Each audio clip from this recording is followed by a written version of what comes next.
Hi guys, and welcome to your daily tarot reading for Monday the 6th of June 2022. Thanks for joining me.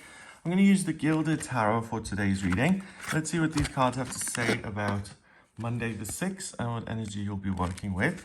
I hope you've had a fabulous weekend, and let's see what Monday has to offer you.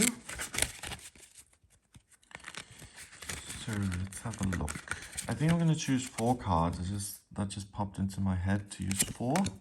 We've got the Page of Cups, emotional willingness, that's how I define him. The 4 of Cups, less emotional willingness, and actually being somewhat sulky and stubborn. Three of Pentacles, expertise in a practical sense, work. And finally, the 8 of Wands. Oh, wow. Okay, so the message I'm getting is that there may be quite a lot going on for you emotionally at the moment. But the key here is to stay willing to learn. That's English. To remain teachable and to say, okay, I've got all of this going on, but how can I expand and how can I work my way through this and learn as I go without falling into the trap of becoming withdrawn. That was the word I was looking for. Withdrawn or grumpy or ungrateful, because if I fall into that trap, I'm going to miss the blessings that are being delivered to me.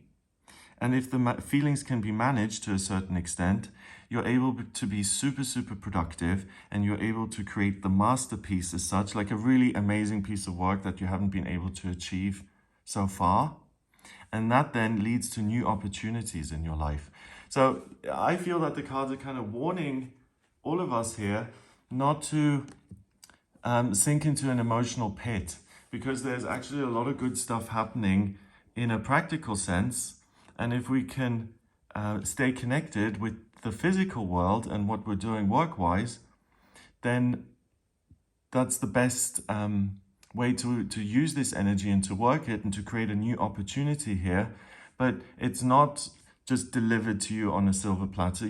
There is a little bit of a requirement for emotional control. And it's so interesting, as I'm saying emotional control, we've got the Page of Cups, and weirdly, because cups is water, right? The element of water.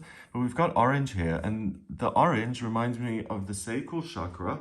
And in our chakra system, that chakra is really responsible for us taking charge and being disciplined and saying, I'm going to engage with this and make it my own and control the situation.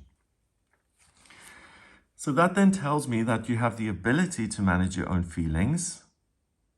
That will put you in a much more even-keeled kind of place where you can be productive and get a lot done.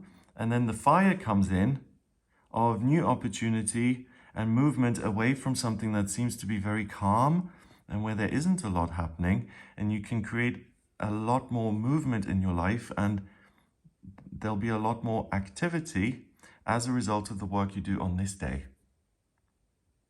So the Page of Cups court cards appear as people or characteristics.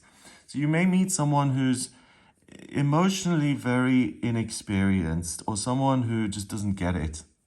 That could put you in a bad place. If you open up to someone who just has no clue what they're doing and they offend you unwittingly or they hurt your feelings, then you could say, oh, well, that conversation was unpleasant. Let me go out in nature and just kind of recover from this moment for the rest of the day. Then you're missing this opportunity.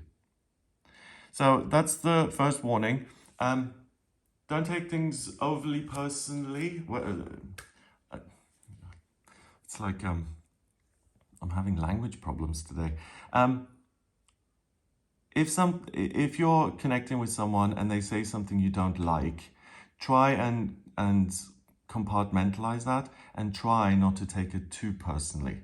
And if you can, if there's someone in your life who you know upsets you or who makes you feel a certain way, and you can limit contact or you have control over how much time you spend with that person, then on this day, that's important.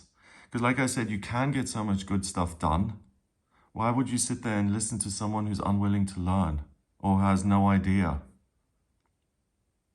So rather than teaching someone else how to behave or what the reality is all about, instead do and use your expertise for yourself.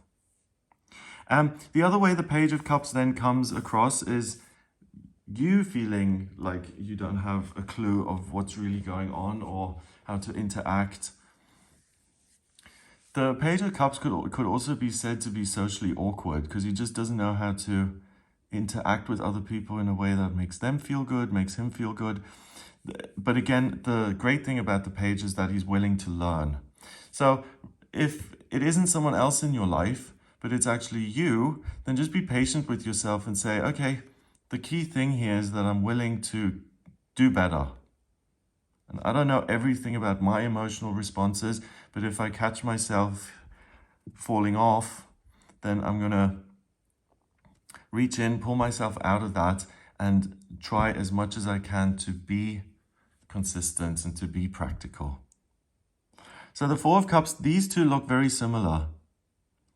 So it's almost like the Page of Cups has tried to connect emotionally and has been rebuffed. It didn't work out. And then his response is to go into sulk mode and to say, oh, no one loves me, rather than I said all these dumb things at the party. That's why no one wanted to talk to me.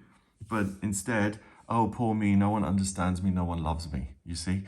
And if you take on that thought as true, then it makes sense to go out into nature on your own and to just sit there and to lament how tough everything is.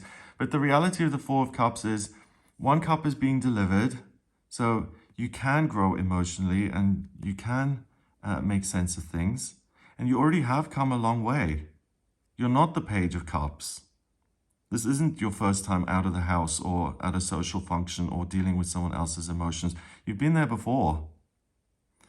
So one is using your experience and asking yourself, okay, this emotional difficulty, how did I overcome this in the past? Because it'll help me overcome it again now. And second of all, realizing that you're not going to get it right all the time, and that's part of your growth. So a failure or an awkward moment can actually be a blessing that then teaches you about how to interact with other people or how to connect with yourself.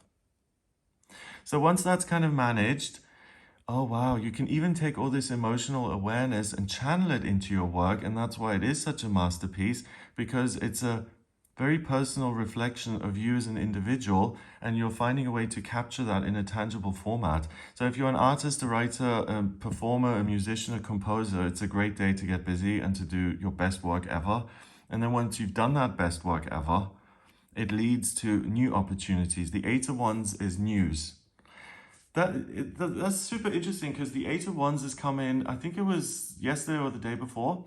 And usually the Eight of Wands is 8 wands coming into the picture. But in the recent reading, they were coming out of the ether. And here, it's like they're taking off and connecting with things beyond this little meadow. They have the horseshoes on them, so this is good luck. So ultimately, your work leads to many fabulous, wonderful new opportunities, so many that you probably won't be able to jump on all of them, that you'll have to pick. But it all stems from this willingness to feel your feelings, to make mistakes, and not to bludgeon yourself for those mistakes, but instead to be willing to learn from them and to give them some sort of shape. Okay, so if I have a boyfriend and that relationship goes totally belly up and it's a disaster and it's heartbreaking, I can lock myself in the house for a week and just kind of heal from that. Or I can write the story of this amazing disaster of a relationship that didn't work out, and I can turn my pain into art. And that story then will be universal, because a lot of people have gone through that. And it will lead to other opportunities. So it's that kind of thing.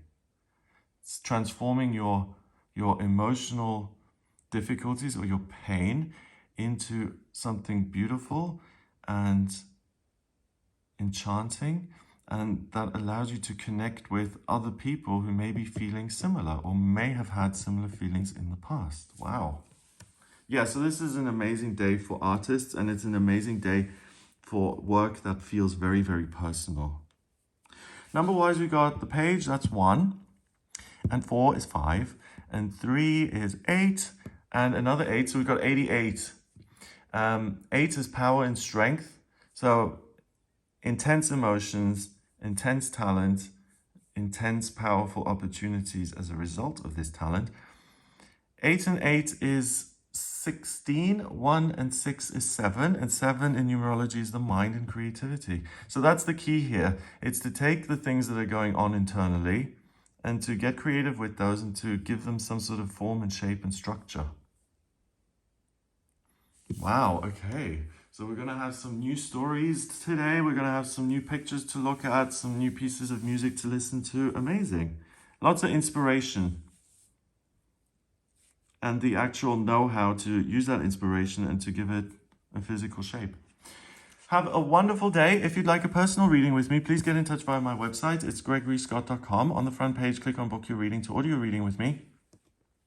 I use the tarot, astrology, and numerology in my personal readings, and I combine all three to answer any questions that you may have. So if you're questioning what you ought to create or where there are opportunities in your life or any changes you want to make, relationships, personal development, spiritual connection, or anything at all, please do get in touch with me for a personal reading. If you like this video, give it a thumbs up, please hit subscribe and share it online. Have an amazing day, and I'll speak to you tomorrow.